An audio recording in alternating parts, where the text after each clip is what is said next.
Hello, and welcome to A Word of Hope on Thursday of the fourth week of Easter. Today, in the first reading from the Acts of the Apostles, we've got Paul and his companions on the road preaching and traveling. Paul, after he had persecuted the early Christians and after he himself had been knocked off his horse and blinded for a few days until he saw the light, who was Christ.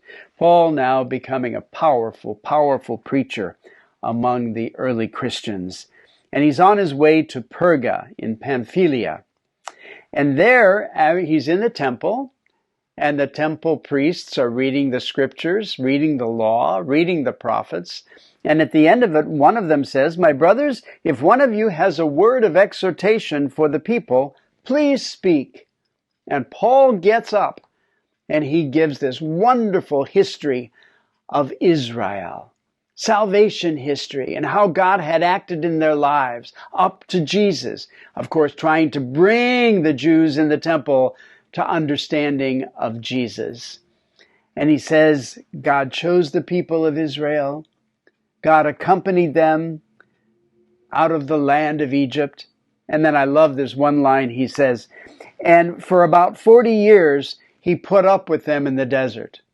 It makes me wonder how much time God spends putting up with us. And then Paul recounts that he sent different people into their lives to take care of them. He sent judges. He sent prophets. They asked for a king, so he gave them a king, Saul.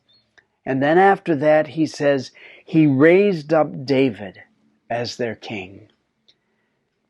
And he says of David, I have found David, son of Jesse, a man after my own heart.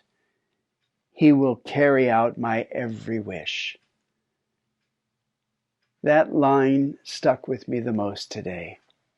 I have found David, my servant, a man after my own heart. That's what I believe Jesus, God, should be able to say of each and every one of us. I have found Anne, a woman after my own heart. I have found Julia, a woman after my own heart. I have found Robert or Joseph, men after my own heart. My friends, today we are invited into the heart of God to not only receive what that heart of God has to give to us, but to become the heart of God. Once again, to become the heart of God ourselves, so that we can be, in this reading, people after God's very own heart. God bless you.